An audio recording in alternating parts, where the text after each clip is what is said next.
Ilkley Moor in West Yorkshire, England, looks very much like one might expect. Wide open expanses of boggy grasslands, a harsh yet oddly beautiful landscape of low hills and shallow valleys, littered with outcrops of rock and odd thickets of trees and wild brush. It is an eerie place, steeped in mystery and obscurity.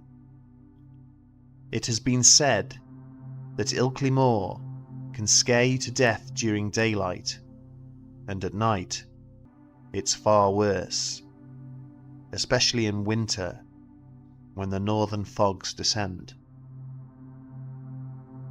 Situated between the towns of Ilkley in the north and Keighley to the south, the moor is home to many myths and legends. There are countless boulders and large rock formations with strange markings carved into them, some of which are said to date back more than 10,000 years. Over the centuries, locals in the outlying settlements have described all sorts of bizarre phenomena, from weird lights in the sky to reports of strange creatures roaming the moorlands. And one of these encounters, which took place during the 1980s, would go on to make international headlines. The story begins at 7 a.m.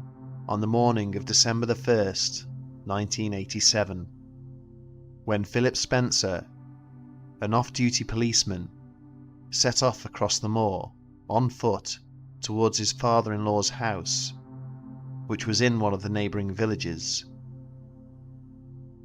Under normal circumstances, he would not have taken this route. The prospect of walking through the moors in the dark was an unappealing one, to say the least. But it was a relative shortcut, much quicker than walking the perimeter roads, and as an amateur photographer, Spencer had hoped to capture some of the odd light anomalies caused by the rising sun hitting the early morning mists, which the moors were famous for. So he had taken his camera with him. Due to their roughly 40 square mile size, coupled with the thick fog and high winds, the moors can be unforgiving at the best of times, and it's all too easy for someone to lose their way whilst hiking across them. So as a precautionary measure, Spencer also packed his compass. It was a cold morning, and the frosty ground crunched underfoot as he stepped out onto the grasslands. A chance passerby might well have seen his dark silhouette fading away into the darkness of the thick fog, and thought one of two things. Either he was a very brave man, or completely mad. Despite Spencer's own reservations, the walk was uneventful, and in actual fact, rather pleasant. But at some point during his journey, he noticed that the day had suddenly dawned, which struck him as odd, because he didn't recall seeing the sunrise over the eastern horizon. He didn't dwell on this too much, as he had just reached a small coppice, and was getting ready to take some photographs, when a slight movement to his right caught his attention and caused him to turn his head, and the image of what he saw standing there would stay with him for the rest of his life. No more than 50 meters away, on the slight incline of an escarpment, stood a small greyish figure, roughly 4 feet in height. At first glance, and in the low light, he thought he was looking at a young child in a costume. But as his eyes adjusted, it became quite obvious that the small figure was not human in the slightest, or an animal for that matter. In fact, It was like nothing he had ever seen before. Its head was abnormally large, and it had big, black, almond-shaped eyes. It was gesturing with one of its hands, as if to say, "Do not come any closer." Spencer was nonplussed, but after his initial shock had subsided, he raised his camera and managed to snap a single photo of the strange creature just before it turned and retreated the rest of the way up the escarpment. Although some way behind, he hurried after it and got to the top of the rise just in time to see a dome-shaped saucer shooting off into the sky at phenomenal speed.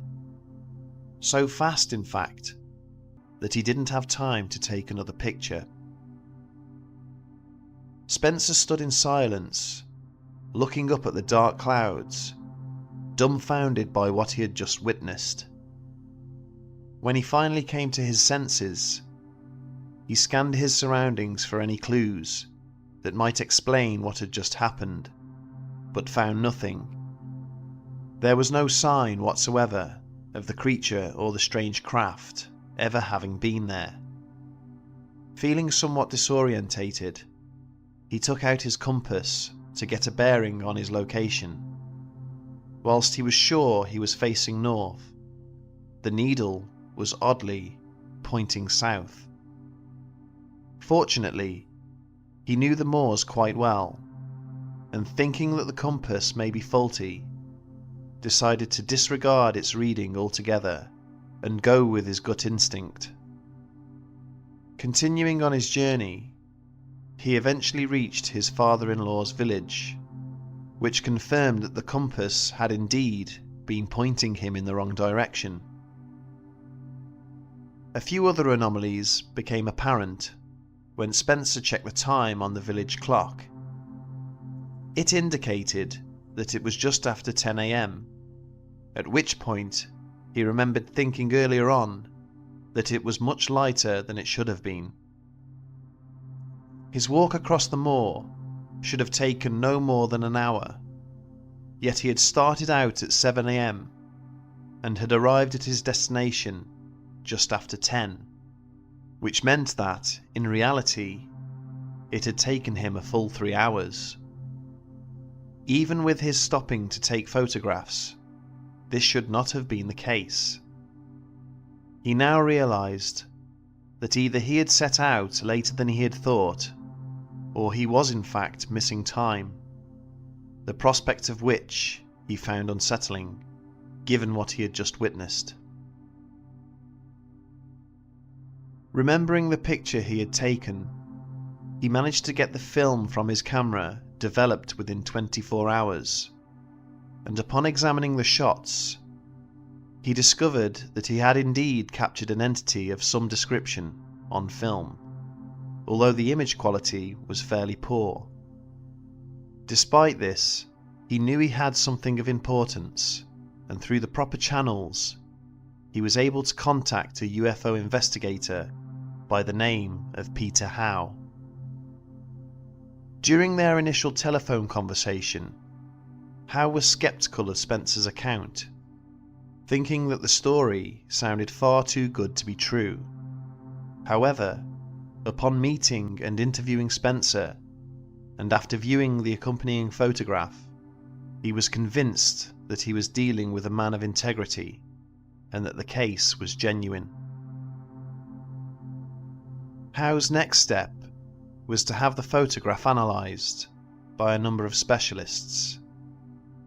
It was first sent to a wildlife photography expert, who confirmed that the creature in the image, if it was a creature at all, did not match the description of any wild or domestic animal local to the area.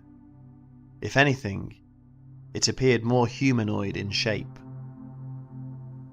The next stage was to send the image and its negatives to Kodak Laboratories in Hemel Hempstead, where analysis confirmed that whatever had been captured on film was indeed part of the original photograph and not superimposed. Finally, the image was sent to the United States for computer enhancement and further examination. Dr. Bruce Maccabee, an optical physicist for the United States Navy, expressed his opinion, concluding that the slow shutter speed used for low light conditions made the film far too grainy for proper analysis. He closed his investigation, stating, "I had great hopes that this case would prove definitive. Sadly, circumstances prevent it from being so." Somewhat indifferent to Maccabee's comments, Howe turned his attention to other aspects of the case, such as the compass and the scene where the encounter had allegedly taken place. Both were examined by a local university, and neither was found to exhibit any signs of radiation. However, it was confirmed that the polarity of the compass needle had been reversed, suggesting that it had been subjected to a strong magnetic field at some point in time. With that, the investigation was effectively drawn to a close. Over the next few months, Spencer began to have strange dreams, and as a result, became deeply troubled by the missing time he had experienced. Howe suggested that he undergo regressive hypnosis as soon as possible.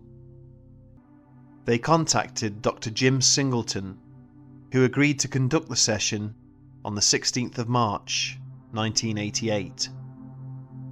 Under hypnosis, Spencer described an extraordinary encounter, saying that he had been walking along the moor when he had suddenly spotted the strange creature just ahead of him. It was said to have been around 4 foot tall, with a large head and dark eyes, and greyish-green skin. It had unusually long arms, but short legs, which appeared thin, almost as if they were in a state of atrophy.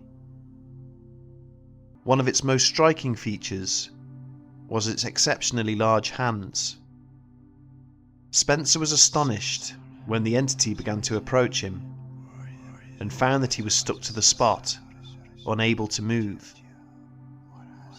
He then recalled floating in a horizontal position, no more than 2 feet above the ground, as the creature walked ahead of him, pulling him along as a child would a helium balloon.